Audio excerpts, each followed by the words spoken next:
Hoje nós vamos falar sobre o perdão na família. E não por coincidência, o último momento aqui com Regi e Mira, aquela figura falou perdão. E nós vamos ter a oportunidade de estarmos fazendo essa reflexão sobre o perdão na família. E eu queria começar lendo um texto em Efésios, capítulo 4, Efésios 4, 31 e 32. Efésios, capítulo 4.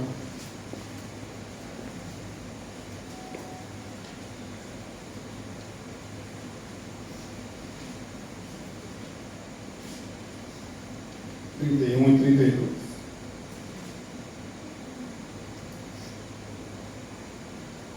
O texto começa assim: livrem-se de toda amargura, indignação e ira, gritaria e calúnia, bem como de toda maldade. Sejam bondosos e compassivos uns para com os outros, perdoando-se mutuamente, assim como Deus os perdoou em Cristo.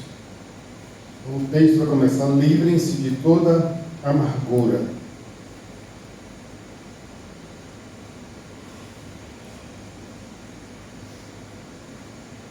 Há um relato na revista Seleções de um cientista americano e que ele fez um experimento em que ele acompanhou 10 pessoas que tinham problema de saúde, como gastrite, úlcera, câncer. E todas aquelas 10 pessoas, elas apresentavam nas suas vidas problemas de falta de perdão. Todas elas eram ressentidas com alguém ou com alguma coisa. E ele citou o caso específico de uma jovem que tinha um ódio mortal do seu pai.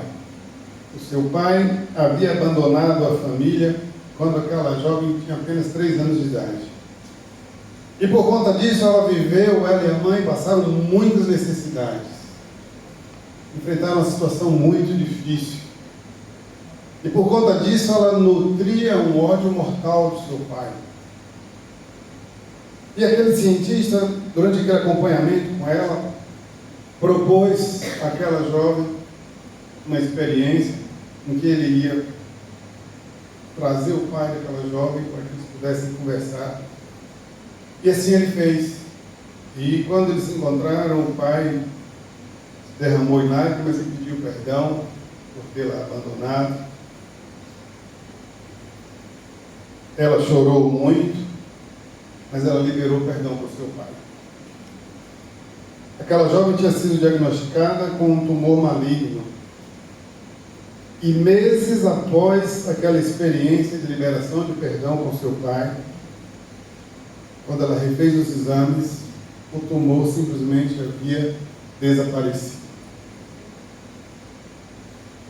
E aqui esse relato é interessante porque é um relato de uma experiência com um cientista. Ele não era evangélico, era apenas um estudioso. E ele passa por essa experiência. A coordenadora do Departamento de Qualidade de Vida da Unifest, também ela faz uma investigação do histórico de 600 pacientes internados em 2 hospitais em São Paulo. Eles tinham diagnóstico de infarto ou insuficiência renal e a maioria deles relatou episódios marcantes de estresse emocional por conta de ressentimento 1 ano antes da doença. Então, fica claro aqui as consequências da falta de perdão. Eu ouvi uma vez de um pastor e gravei isso. Reter o perdão é como se você tomasse um copo de veneno esperando que o outro morresse. Quando você não libera o perdão, você traz dentro de si um peso enorme que vai lhe corroendo e só faz mal a você. Às vezes a outra pessoa não faz nem ideia que você tem esse ódio mortal dela. mas nós alimentamos aquele sentimento negativo, aquela coisa ruim dentro de nós, aquela amargura, aquele ressentimento. E por isso o texto começa dizendo: livrem-se de toda amargura, porque a falta de perdão provoca em nós a amargura. O ressentimento provoca em nós essa amargura. O perdão, embora a liberação do perdão ela vai trazer um efeito positivo e saudável na nossa vida, não deve ser esse o motivo pelo qual eu devo perdoar. O motivo pelo qual eu devo perdoar é o amor de Deus. Porque nós somos alvo desse amor maravilhoso de Deus. Esse amor incondicional. Ele nos amou. A palavra de Deus diz que Ele nos amou de tal maneira, Ele nos amou tanto, que Ele nos deu seu Filho para morrer na cruz, para nos redimir de todo o pecado. E é por isso que nós também precisamos repartir esse amor e liberar perdão. Então, a primeira vez que Jesus trata sobre o perdão, está lá em Mateus 5, 23, 24, ele vai dizer assim: portanto, se trouxeres a tua oferta ao altar, e ali te lembrares de que teu irmão tem alguma coisa contra ti, deixa ali, diante do altar, a tua oferta, e vai reconciliar-te primeiro com teu irmão, e depois vem e apresenta a tua oferta. Aqui Jesus deixa claro que no teu reino, no seu reino, relacionamentos são mais importantes do que religião, do que ritos religiosos. Mais importante do que você entregar a sua oferta é você tratar com o seu irmão, é você liberar perdão. A oferta era levada, naquele tempo, era levada ao templo, lá em Jerusalém, 3 vezes no ano. Não é como nós fazemos aqui. Todo domingo nós temos a oportunidade de entregar a oferta. 3 vezes no ano, eles iam a Jerusalém com o objetivo de entregar a oferta. E o que é que Jesus está dizendo? Olha, se você tem alguma coisa contra o teu irmão, se existe alguma pendência, você deixa de entregar a sua oferta. Isso significa que você não vai poder ir a Jerusalém entregar a sua oferta. Para aquele povo, naquele momento que Jesus estava falando, isso era significativo. Talvez nós não tenhamos a dimensão disso. Porque se eu não entregar minha oferta hoje, eu posso entregar no próximo domingo. Mas para eles, significava algo. Eles iam levar um tempo sem poder entregar a oferta. E esse tempo era exatamente para que houvesse a oportunidade de fazer esse conserto com o irmão. Jesus aqui está nos orientando que é mais importante essa demonstração de amor quando a gente libera o perdão para o outro do que a gente cumprir um rito religioso. Deus valoriza mais relacionamentos saudáveis entre seus filhos do que com os ritos religiosos. O Senhor não precisa da nossa oferta.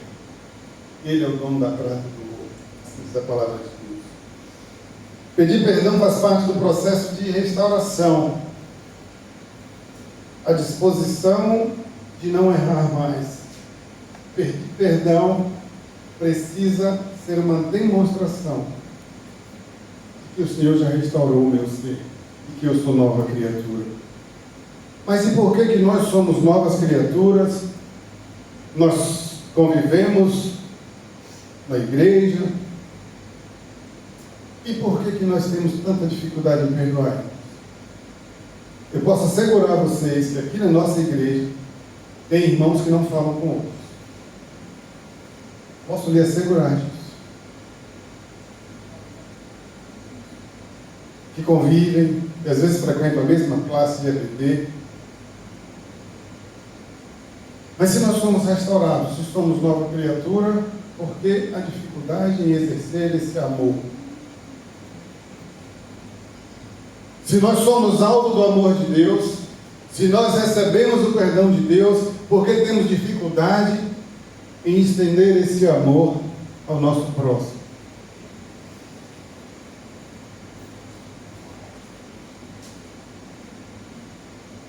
Aquele que está em Cristo, nova criatura é.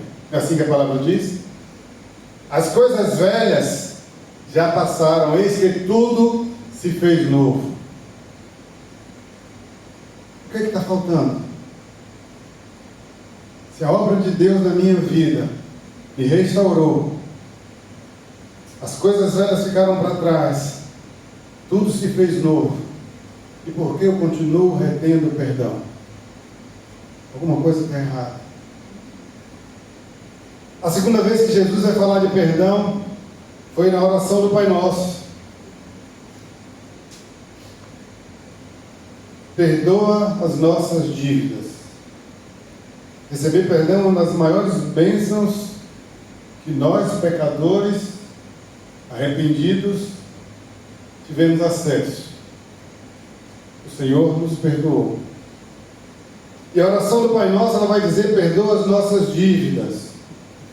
Bem-aventurado aquele cuja transgressão é perdoada e cujo pecado é coberto.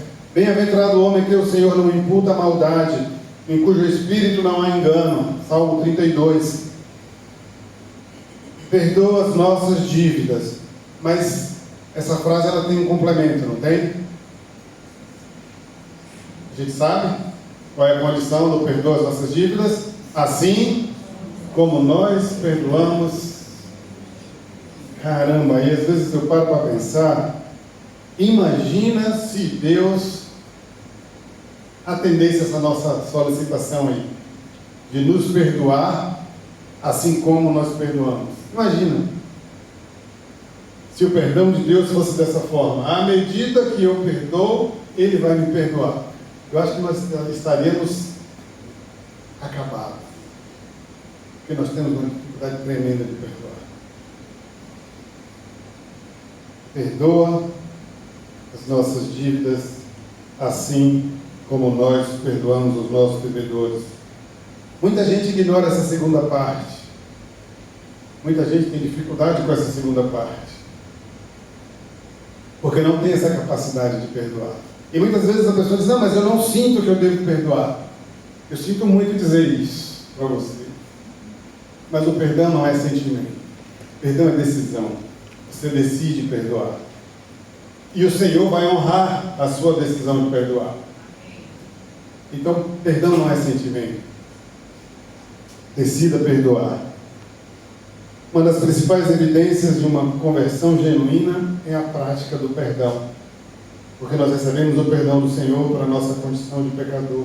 E quem somos nós para negar o perdão ao nosso próximo? Terceira vez que Jesus vai abordar a questão do perdão, é o texto que Mira citou aqui.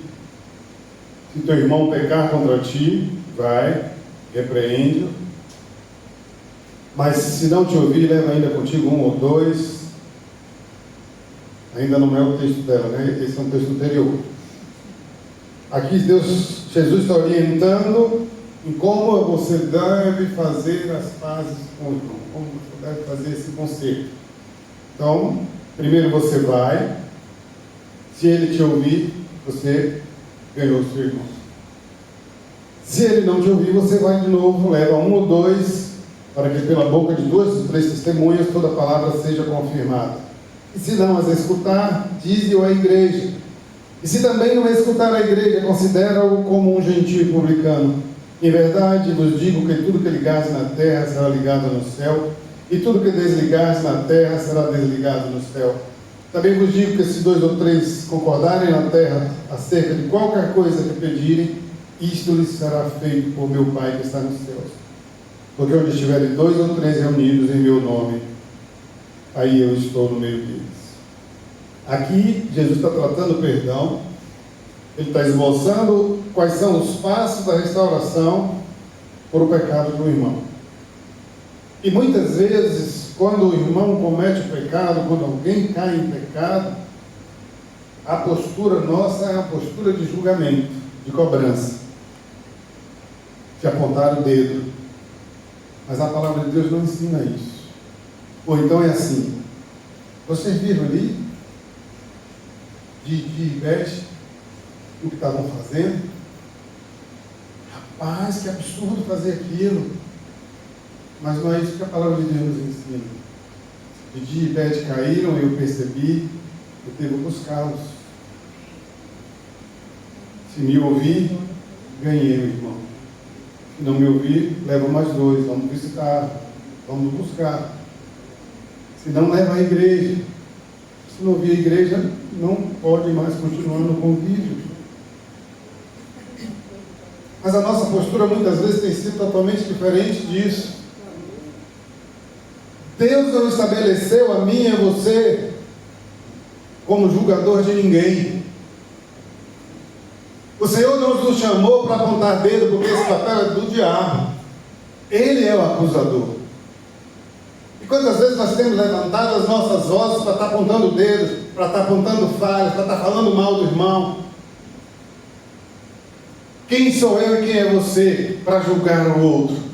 Quem lhe constituiu juiz para julgar o outro? Se você está percebendo que o seu irmão está no caminho mau, dobre seu joelho e vá orar por ele. Vai interceder. Porque é assim que a palavra de Deus nos ensina.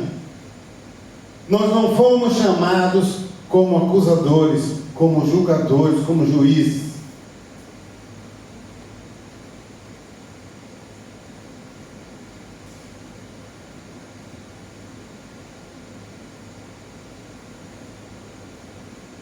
Mateus 18, 21 a 35, é a parábola do servo. Eu não vou ler porque é grande o texto, mas resumidamente, o sujeito devia um grande valor, e ele vai lá ser cobrado, ele pede clemência, ele pede perdão, e o seu senhor, tocado pela necessidade daquele homem que não tinha condições de pagar, ele vai dizer assim: não, a sua dívida está perdoada. E quando ele sai dali da presença do seu senhor, ele encontra lá um conservo. Ele devia um valor irrisório em relação àquela grande dívida que ele tinha, e ele vai cobrar do sujeito. Ele não vai usar da mesma benevolência que ele recebeu. E ele vai cobrar, e ele vai exigir, e ele vai dizer que vai colocar o cara na prisão. E aí os outros servos assistem aquela cena e vão lá dizer ao Senhor: olha, aconteceu isso, o Senhor acabou de perdoar, e agora ele trata assim o conservo, e aquele Senhor o chama e vai confrontá-lo: olha, eu perdoei aquela dívida toda, e você não teve capacidade de perdoar ao seu conservo, pois agora você vai ter que me pagar tudo, e vai ser levado para a prisão até que pague o último centavo. Sabe, queridos, quantas vezes nós temos agido como esse servo? Nós recebemos um grande perdão do Senhor de todos os nossos pecados. Ontem à noite nós estávamos lá na aula do MMI, a gente estava conversando sobre isso, como muitas vezes a gente comete erros terríveis diante do Senhor, e às vezes até a gente mesmo acha que Deus não vai nos perdoar, porque são coisas tão pesadas. Mas o amor de Deus é inexplicável, é incomparável. O amor de Deus é infinito. E Ele perdoa, porque Ele é um Deus misericordioso. Ele perdoa multidões de pecados. E muitas vezes nós não temos a capacidade de perdoar alguém que nos fez um mal. Que tipo de discípulo nós temos sido do Senhor Jesus? Porque a palavra de Deus diz que o discípulo faz aquilo que o seu mestre faz. Se Jesus nos perdoou dessa forma tão grandiosa, sacrificando a sua própria vida pelos meus pecados e pelos seus pecados, quem somos nós para negar o perdão? E às vezes nós temos dificuldade de perdoar o cônjuge. Quantos casais vivem uma vida amargurada dentro do lar porque não conseguem perdoar? Nós conhecemos diversas pessoas que passaram por isso. E algumas dessas pessoas morreram de câncer. não perdoaram. O pastor, lá em Salvador, cometeu adultério, foi um escândalo na igreja, acabou o ministério dele, e se separou. Ela nunca perdoou. Viveu o resto da vida, não casou de novo, mas morreu de câncer. Uma mulher de Deus, uma mulher maravilhosa, mas não teve a capacidade de decidir perdoar.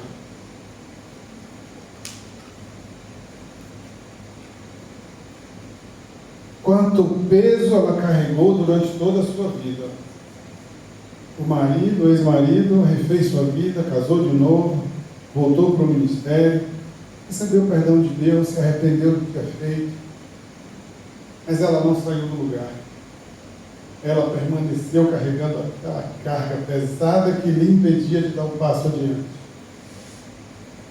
E a minha pergunta é: vale a pena isso? Vale a pena pagar esse preço da falta de perdão?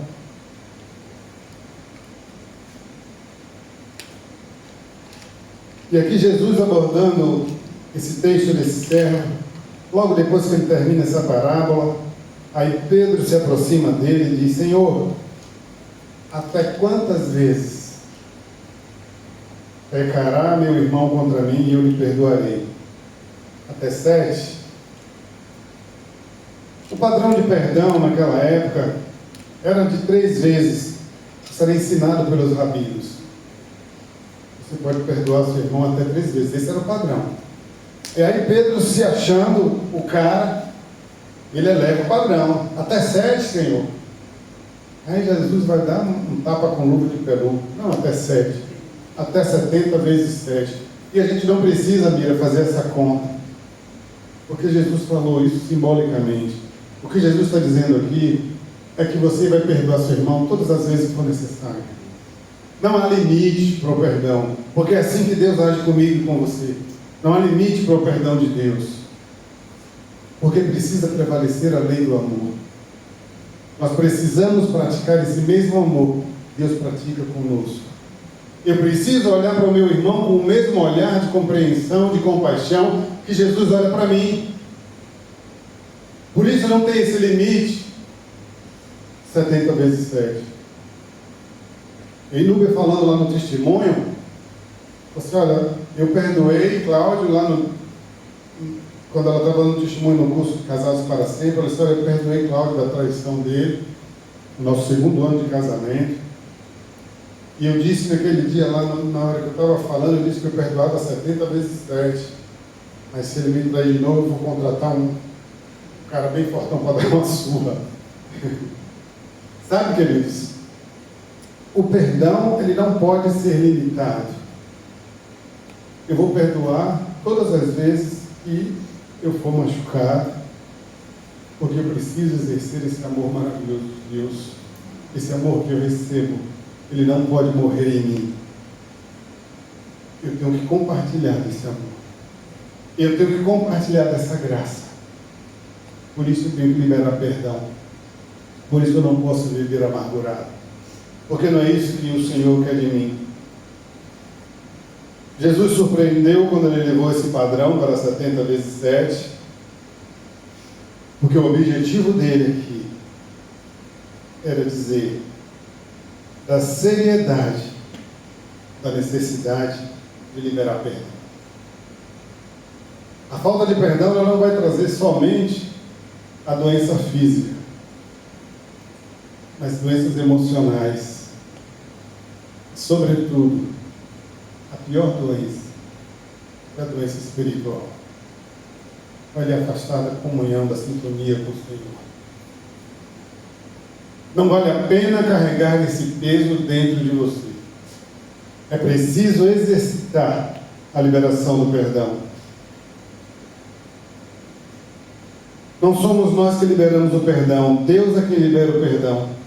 Nós agimos em resposta ao perdão que já nos foi concedido por Jesus. Ele já liberou o perdão para mim e para você.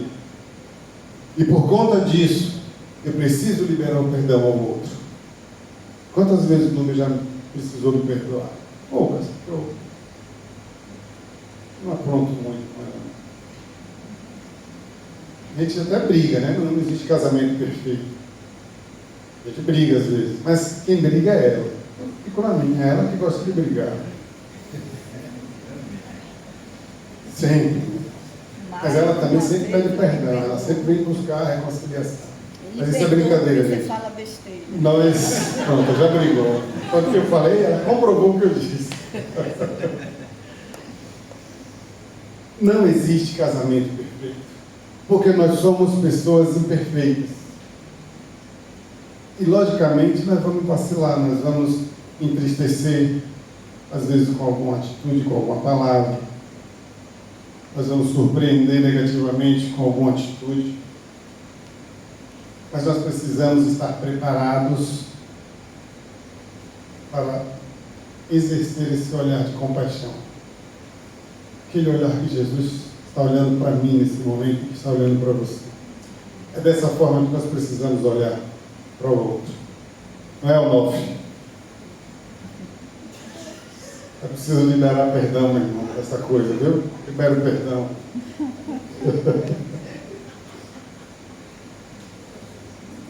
Uma família cristã vive a vida e vive o perdão de Cristo diariamente nos relacionamentos.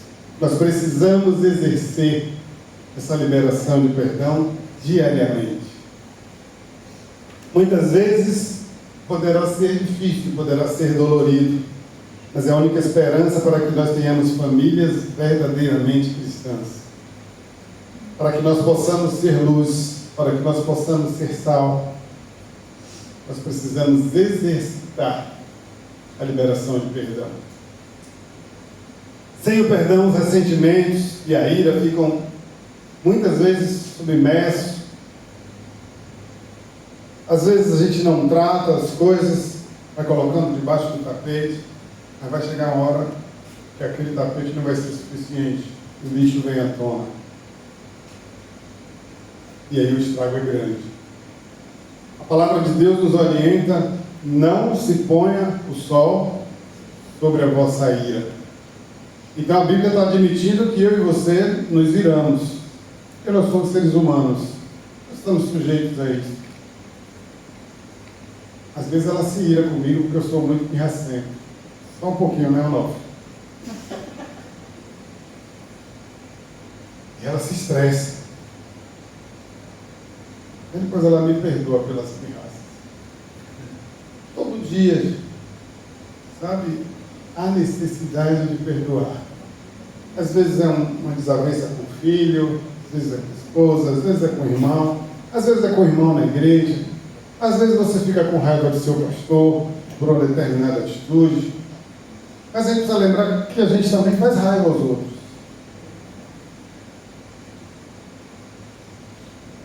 E será que eu gostaria que as pessoas agissem comigo da mesma forma que eu tenho agido?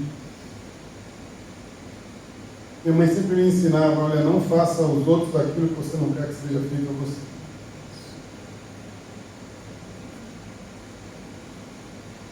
O relacionamento familiar fatalmente vai trazer alguns conflitos em alguns momentos, mas nós precisamos estar preparados para tratar. É como uma ferida não tratada. Vai ficar aquele cascãozinho, mas tomar uma pancada ali em cima, volta tudo. Nós precisamos tratar. Não dá para deixar o lixo debaixo do tapete. Não deixe o sol se pôr sobre a sua ira. E nesse ponto, eu sou grato a Deus pela forma como Núbia sempre tratou os nossos conflitos. Estando certa ou errada, ela sempre tomou a iniciativa de buscar a reconciliação, sempre. Eu sempre fui muito orgulhoso, oculto, fechava a cara, não queria conversa. E ela, independente de estar certa ou errada, ela sempre tomou a iniciativa. Eu sou grato a Deus por isso. Isso evitou muitas confusões no nosso relacionamento. Ela sempre agiu com sabedoria. Porque a palavra de Deus nos orienta a isso. Deixa lá a sua oferta e volta, vai se reconciliar com seu irmão. E eu aprendi com Núbio. Eu aprendi que o orgulho ele não leva a absolutamente nada. E nós precisamos orar ao Senhor e pedir que Ele quebre o nosso orgulho. Porque o orgulho ele só alimenta o conflito. Nós precisamos ser humildes, reconhecer nosso erro, ainda que não esteja errado. Nós queremos viver bem, nós queremos ser felizes.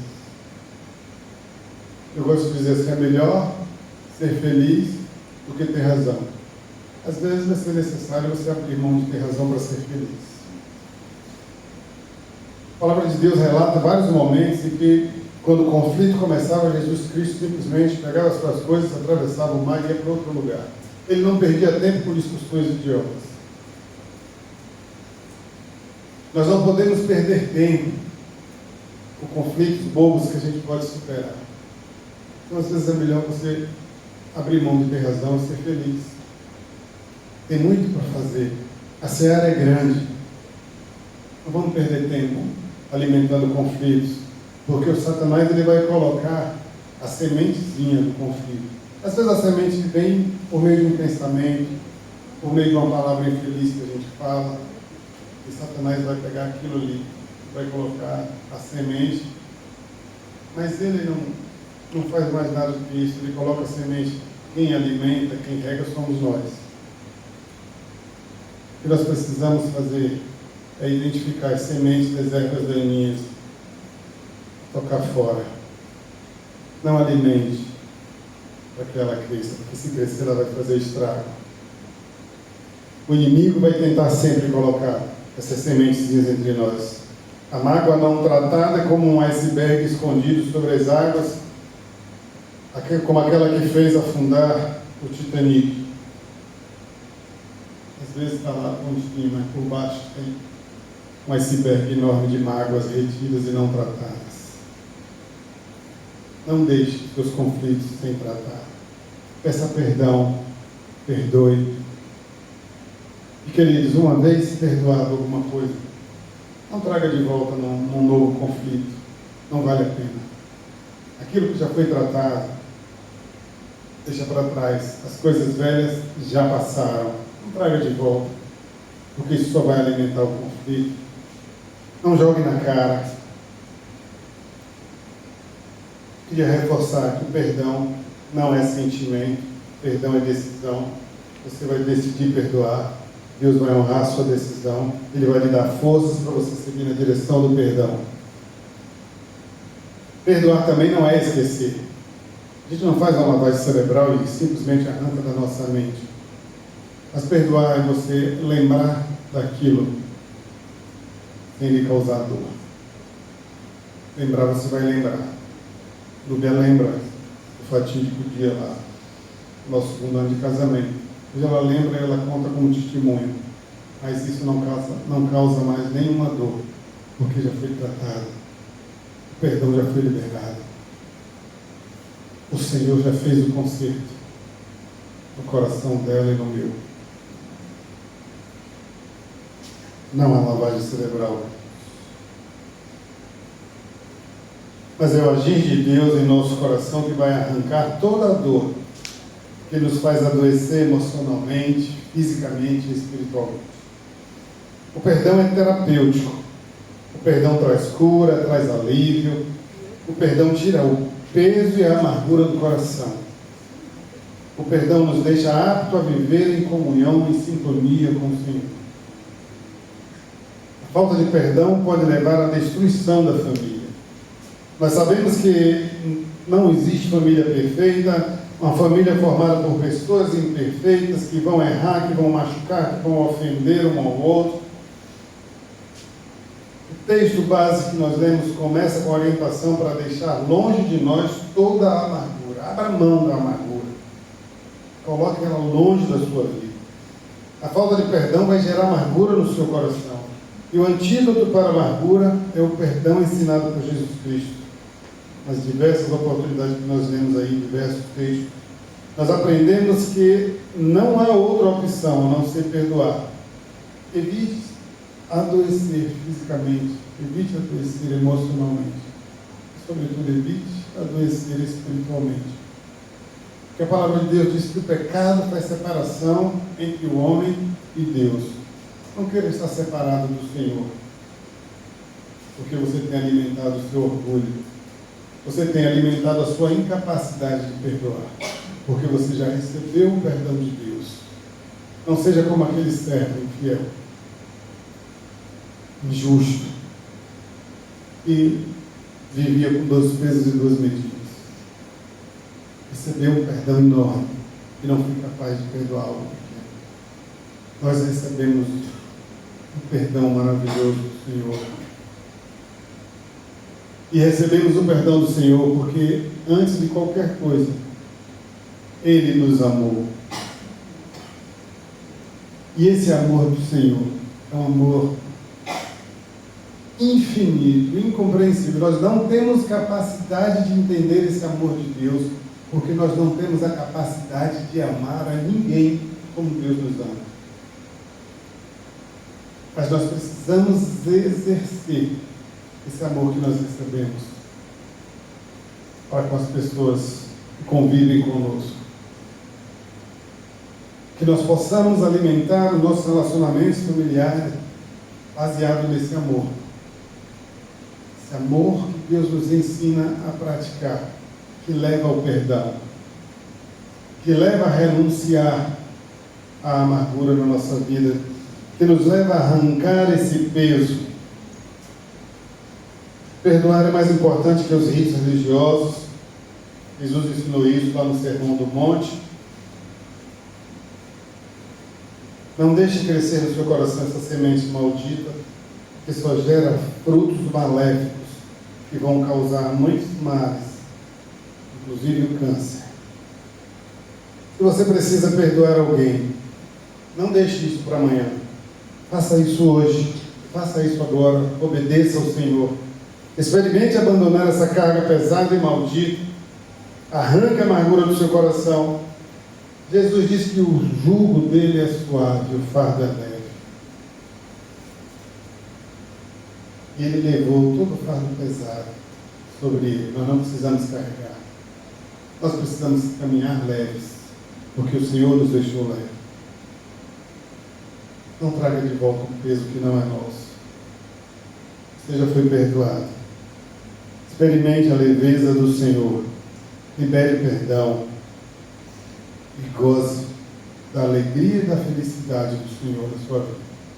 Eu queria lhe desafiar nesse momento.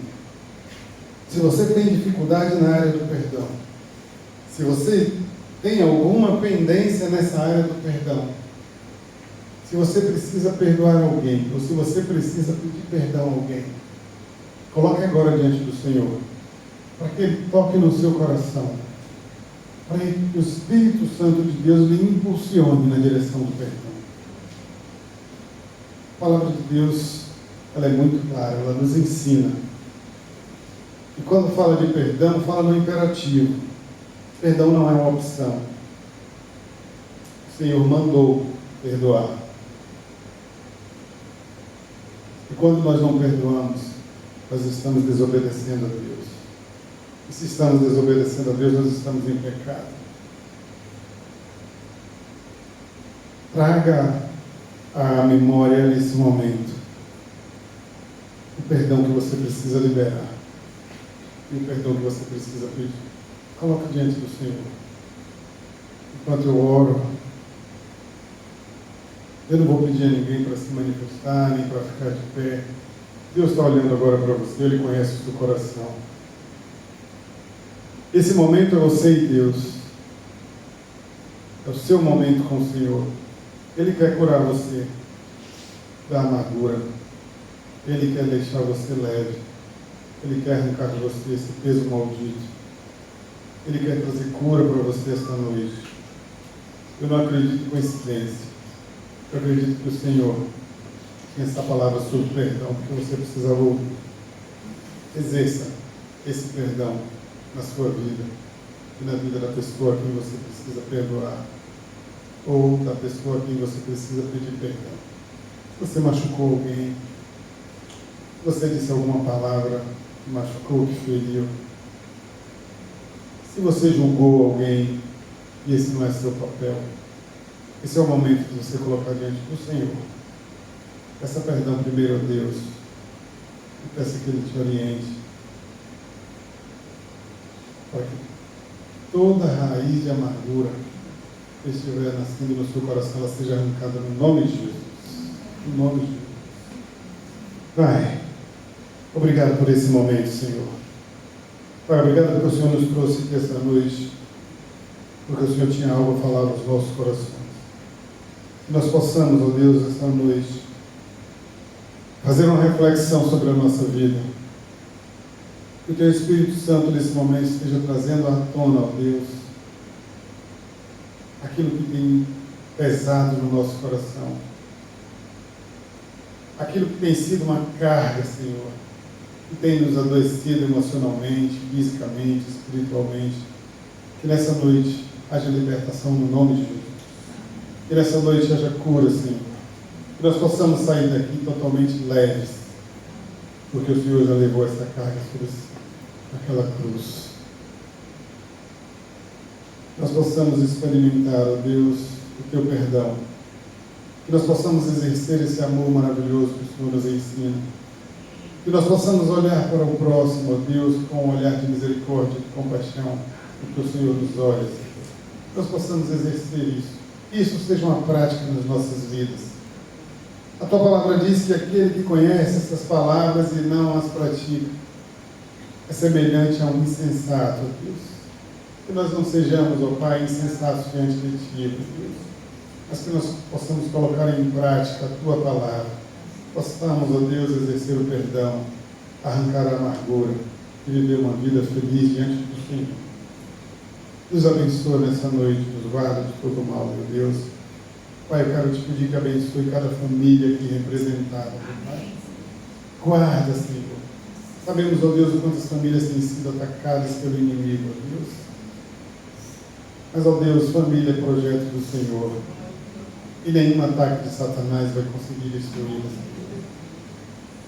Nós colocamos agora no Teu altar, Senhor, todas as famílias aqui reunidas, representadas, Senhor. E onde houver necessidade de cura, que haja cura, Senhor. E onde houver necessidade de emprego, que o Senhor abra portas, Pai. Ó Deus, onde houver necessidade de reconciliação, ó Pai, que o Senhor conduza nessa direção, Pai. Fica conosco, nos abençoe, nos guarda de todo mal, em nome de Jesus. Amém.